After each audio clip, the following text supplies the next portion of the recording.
dikirim ke satu tempat. Kita harus dibawa ke satu tempat, jangan dibayangkan orang lain. Anda yang dibawa, Anda yang dimandikan oleh orang-orang, Anda yang dikafani oleh orang-orang, dan saat itu pun Anda diangkat di atas kepala orang-orang. Jangan berbangga Anda tidak jadi kemanten saat itu. Anda akan dibawa ke alam barzah, Anda akan dikirim ke kubur. Sadarlah saat itu. Anda di atas kepala manusia dan hanya Anda mendengar suara yang indah jika Anda ahli iman. Orang yang bersama kita mengucapkan kalimat indah, La ilaha illallah, La ilaha illallah, La ilaha illallah, La ilaha illallah, La ilaha illallah. Ketahuilah, jika ahli iman yang dibawa di atas kepala manusia mendengar la ilaha illallah, terhibur hatinya dan alangkah bahagianya. Akan tetapi jika dia bukan ahli iman, dia akan menyesal, kenapa aku tidak bisa mengucapkan la ilaha illallah di hatiku. Dia akan dikirim ke alam barzah. Anda, kami akan dikirim ke kubur. Dan kita pun dibawa oleh orang-orang, sadarlah. Dan setelah kita sampai di kubur, orang-orang ternyata sudah menyiapkan kita liang lahat. Di situ telah digalikan oleh orang-orang buat kita. Dan tidak lama kemudian orang ada yang memeluk kita, ada yang merangkul kita, dan itu ternyata rangkulan untuk melepaskan kita di kubur. Kita akan dibawa, dimasukkan ke kubur dengan pelan. Dan dimasukkan ke kubur dengan pelan. Mana kasur empuk yang pernah kita bangga-banggakan? Mana mobil mewah yang kita bangga-banggakan? Mana rumah megah yang kita bangga-banggakan itu? Jika ada yang berpesan kepada anak istrinya, tolong bawakan aku bantal yang empuk, tidak akan dibawakan. Karena itu bukan milik Anda lagi. Anda tidak berhak lagi memiliki itu semua. Dan yang akan Anda bawa justru yang pernah Anda berikan di saat Anda hidup, bukan yang Anda simpan. Anda akan masuk liang lahat. Sadarilah ini. Anda akan masuk liang lahat. Dan wajah yang di saat Anda dicaci orang marah, di saat Anda diejek orang marah karena Anda merasa dihinakan, ketahuilah wajah yang Anda sombongkan saat itu ternyata harus ditarik kainnya dan ditempelkan ke bumi. Tanah asal kita ditempelkan kita ke bumi. Dan setelah itu pelan ada orang yang menabur di atas kepala kita dengan debu, 1 kali, 2 kali, 3 kali, dan setelah kita 3 kali bukan taburan, akan ditumpahkan air tanah di atas kepala kita, ditumpahkan tanah dan ditumpahkan tanah sehingga yang kita ketemukan adalah gelap gulita di alam kubur. Seperti yang disabdakan oleh Nabi Muhammad, sungguh saat itu orang di dalam kubur bisa mendengar terompah kaki orang yang berjalan di atas kepalanya. Dan saat itu pun Anda, kami mendengar orang-orang berjalan. Anda dan kami mendengar orang yang melangkah semakin lama semakin jauh. Dan ternyata hanya tinggal beberapa orang, itu anak-anak kita, itu istri kita, itu suami kita. Dan mereka pun ternyata tidak mau bertahan lebih dari setengah jam. Setelah itu pun mereka melangkahkan kaki dan suara kaki itu semakin jauh. Dan ketahuilah saat inilah kita memetik amal perbuatan kita di dunia. Saat inilah kita akan merasakan apa yang pernah kita tanam waktu kita hidup di dunia. Anda ahli salat, Anda ahli ibadah. Ketahuilah sebelum kedatangan malaikat mungkar nakir, ternyata Anda banyak yang menziarahi Anda, banyak yang datang. Ada yang mengucapkan salam, Assalamualaikum. Anda menjawab, Waalaikumsalam, siapa engkau? Suara itu menjawab, aku adalah solat malammu dulu. Ada lagi yang datang mengucapkan salam, Assalamualaikum. Lalu Anda menjawab, Waalaikumsalam, siapa engkau? Aku adalah sedekahmu dulu. Assalamualaikum. Lalu Anda menjawab, Waalaikumsalam, siapa engkau? Dia menjawab bahasanya, aku adalah kemaksiatan yang pernah engkau tinggal. Aku adalah baktimu kepada orang tuamu. Aku, amal-amal soleh ternyata pada berdatangan. Amal-amal soleh berdatangan menemani Anda. bersama Anda saat itu. Dan ketahuilah, Anda tidak akan gentar dan tidak akan takut di saat berhadapan dengan makhluk Allah yang bernama malaikat Munkar dan Nakir. Anda tidak takut lagi saat itu karena Anda ditemani amal-amal baik. Maka di saat malaikat Munkar Nakir datang, Anda pun tidak bergetar, Anda pun tidak gentar, Anda tidak takut. Dan saat itu malaikat pun menampilkan sesuatu yang indah. Karena apa? Melihat orang ini ditemani oleh hal-hal yang baik, sehingga ia pun mengucapkan salam dengan syahdu, mengucapkan salam dengan penuh keindahan, lalu berkata, Man Rabbuk wa man nabiyuk, dan begitu seterusnya. Anda, kami akan ditanya siapa Tuhanmu, siapa nabimu. Karena di hati Anda ada iman, hati Anda ada cinta kepada Allah dan Rasulnya, di hati Anda ada cinta kepada ulama-ulama Allah. Maka sesungguhnya saat itu Lindah Anda akan mengucap begitu mudah. Anda akan menjawab dan menjawab dan menjawab.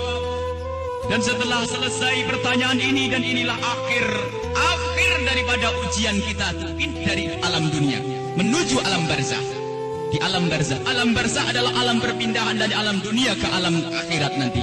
Maka ini adalah alam akhir ujian, dan setelah itu kalau lulus mendapatkan surga, kalau tidak lulus dia mendapatkan siksa. Setelah malaikat bertanya dan lulus, Anda ditanya, dipanggil malaikat rahmat, malaikat pemberi nikmat. Wahai malaikat pemberi nikmat, ini adalah hamba yang soleh, bawalah ini ke surga dan beri nikmat sampai dibangkitkan nanti. Akan tapi sadarlah, di samping sana, di kubur yang satu sana, ada di samping kita ada kubur, di samping Anda ada kubur. Dan di saat orang ini dikubur dan ditinggal oleh keluarganya, ternyata saat itu telah berdatangan sesuatu yang sangat mengerikan, dengan suara yang sangat menyeramkan. Seseram-seram suara di dunia tidak pernah didengar. Seperti saat ini, suara yang sangat mengerikan dan menyeramkan, ketahuilah. Lalu orang ini bertanya, siapa engkau? Suaramu sungguh mengerikan. Suara itu menjawab, aku adalah zina yang pernah engkau lakukan dulu. Suara lebih seram lagi, lalu orang ini bertanya, siapa engkau? Aku adalah tali persaudaraan yang pernah engkau putus dulu. Siapa engkau? Aku adalah solat yang pernah engkau tinggal. Siapa engkau? Aku adalah durhakaku kepada suamiku. Siapa engkau? Aku adalah tempelengan kepada istrimu. Siapa engkau? Aku adalah dusta, dan seterusnya dan seterusnya. Kalau orang ahli maksiat sungguh saat itu ditemani oleh amal-amal jeleknya, dan saat itu sudah takut dan takut dan takut sebelum kedatangan malaikat Munkar Nakir. Semoga Allah menjaga kita dari didatangi oleh amal-amal jelek. Akan tapi kita semua punya amal jelek. Ya Allah, ampuni dosa kami. Jangan sampai ini semua hadir di saat itu, ya Allah. Ya Allah. Kemudian malaikat Munkar Nakir datang.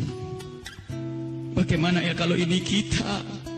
Malaikat Munkar Nakir datang dan bertanya. Rupanya orang yang sudah ketakutan ini melihat malaikat semakin takut, sehingga ditanya tidak bisa berucap sepatah kata pun, tidak bisa mengucapkan apa-apa. Dan saat itu malaikat memukul, menyiksanya. Dan ketahuilah, pukulan malaikat ini seperti yang disebutkan dalam satu hadis, jika dipukulkan ke dunia, maka dunia ini akan hancur dan isinya. Dipukulkan kepada kita kalau kita ahli maksiat, dipukulkan kepada siapapun yang ahli maksiat. Dan saat itu, setelah selesai diuji dan ditanya, maka malaikat ini berkata kepada malaikat penyiksa, wahai malaikat pemberi siksa, ini hamba Allah yang bermaksiat, siksalah dia hingga nanti dibangkitkan. Ini yang harus senantiasa kita hadirkan. Kenapa Rasulullah pernah memerintahkan, aktsiru min dzikri hadhimil ladzat, sering banyaklah menyebut kematian, agar kita sadar bahwasanya kita juga akan mati, lalu mempersiapkan kematian ini. Al-kayyisu man dana nafsahu lima ba'dal maut. Orang cerdas itu yang mempersiapkan untuk kehidupan setelah mati. Seorang sahabat bertanya kepada Nabi Muhammad, ya Rasulullah, ayyun nasi akyas, orang apa yang paling cerdas ya Rasulullah? Dijawab, aktaruhum lil mauti dzikra, yang paling sering menyebut kematian, yang paling sering mengingat kematian. Wa ahsanuhum lima ba'dahu istidada, yang paling banyak untuk mempersiapkan setelah kematian itu adalah orang-orang cerdas. Dan ketahuilah, siapapun yang selalu ingat kematian itu akan semakin indah tingkah lakunya. Jangan dianggap kalau ingat kematian orang ini akan cemberut. Jangan dianggap kalau orang kematian dia akan selalu muram. Tidak. Orang yang selalu keingat kematian akan semakin indah di dalam berinteraksi dengan sesama. Dia tahu bahasanya senyum kepada istri itu pahala, maka dia akan sering senyum. Dia tahu bahasanya menghargai suami adalah pahala, maka dia akan menghargai suami. Dia ngerti bahasanya tegur sapa, sopan santun, saling kasih dan cinta kepada tetangga itu menghadirkan pahala, maka dia akan bersopan santun dan bersaling kasih. Maka orang yang sering mengingat kematian itu akan menjadikan dia semakin baik di dalam kehidupan ini. Kalau ternyata ada orang mulutnya tajam, tangannya suka mukul orang, yakinlah bahwa dia lupa bahasanya dia akan mati. Atau ingat mati tapi tidak sadar bahasanya itu semua akan dituntut setelah kematian. Maka mari kita mengingat kematian agar hidup kita semakin indah di dunia ini. Semua yang kita lakukan di dunia ini akan kita petik buahnya di akhirat. Udhkuru aktiru min dzikri hadimil ladzat. Hadis yang diriwayatkan oleh Imam Tirmidzi dan Ibnu Hibban. Bahasanya, perbanyaklah engkau menyebut kematian. Bahkan banyak sekali Rasulullah memerintahkan satu amalan tujuannya agar mengingat kematian, termasuk ziarah kubur. Fa innaha tudzakirukumul maut, karena ziarah kubur itu mengingatkan orang-orang yang mengingatkan kita kepada kematian. Menyebut orang yang telah mendahului kita dalam iman, mengingatkan kita kepada kematian. Membaca manakibnya orang-orang saleh, itu juga mengantarkan kita agar ingat kematian. Bisakah kita menyusul kepada Imam Syekh Abdul Qadir Al-Jailani? Bisakah kita bisa menyusul Syekh Imam Al-Haddad? Bisakah kita menyusul Sayyidina Al-Baqi Al-Muqaddam dan seterusnya? Ingatlah kematian. Bahkan sampai di saat hendak tidur Rasulullah selalu mengingatkan, hendak tidur ingatlah mati. Hendak tidur ingatlah mati. Sehingga disunnahkan kalau orang hendak tidur menghadap ke kiblat sebisa mungkin, lalu meletakkan pipinya di atas telapak kanannya sebisa mungkin. Kalau tidak dibalik, yang penting menghadap kiblat. Dan saat itu jangan lupa untuk membaca zikir. Membaca subhanallah seperti yang diajarkan oleh Rasulullah kepada Sayyidat Fatimah Az-Zahra, membaca subhanallah 33 kali, alhamdulillah 33 kali, Allahu Akbar 33 kali, dan membaca doa-doa yang lainnya hingga mata ini tertutup, tertidur dalam keadaan berzikir. Ketahuilah orang yang tertidur dalam keadaan berzikir, jika ia dibangunkan kembali oleh Allah sepanjang ia tidur, ia mendapatkan nilai pahala. Dan di saat tidak dibangunkan kembali, jika tidak dibangunkan kembali oleh Allah, maka ketahuilah saat itu dia mati dengan husnul khatimah. Husnul khatimah, mati dalam keadaan iman. Maka dari itu, ayo kalau hendak tidur persiapkan untuk mati, karena kita tidak tahu bisa bangun kembali atau tidak kita di saat kita tidur. Apakah bakal dibangunkan lagi oleh Allah atau tidak? Sungguh orang tidur seperti orang mati. Digunjing orang, tidak tahu barangnya, diambil tidak tahu, dan seterusnya. Dia adalah seperti kematian. Maka dari itu kalau hendak tidur persiapkan untuk mati. Jangan sampai kita lelap dalam tidur di saat kita lagi asik mendengar satu lagu, katanya lagu pengantar tidur. Apakah tidak takut jika anak kita lagi mendengar satu lagu pengantar tidur, tak taunya anak kita tidak bangun lagi? Kita tidak tahu ternyata yang didengar adalah hal yang semacam itu. Mau kemana dia nanti?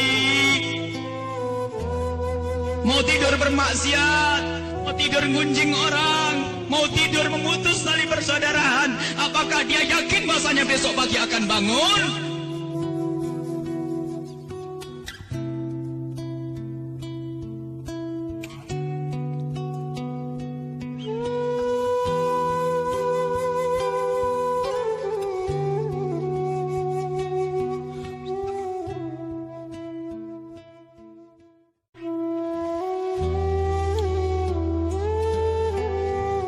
Dikirim ke satu tempat, Kita harus dibawa ke satu tempat, jangan dibayangkan orang lain. Anda yang dibawa, Anda yang dimandikan oleh orang-orang, Anda yang dikafani oleh orang-orang, dan saat itu pun Anda diangkat di atas kepala orang-orang. Jangan berbangga Anda tidak jadi kemanten saat itu.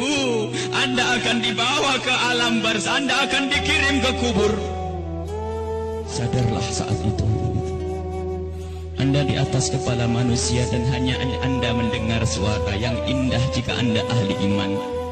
Orang yang bersama kita mengucapkan kalimat indah, La ilaha illallah, La ilaha illallah, La ilaha illallah, La ilaha illallah, La ilaha illallah. Ketahuilah, jika ahli iman yang dibawa di atas kepala manusia mendengar la ilaha illallah, terhibur hatinya dan alangkah bahagianya. Akan tetapi jika dia bukan ahli iman, dia akan menyesal, kenapa aku tidak bisa mengucapkan la ilaha illallah di hatiku.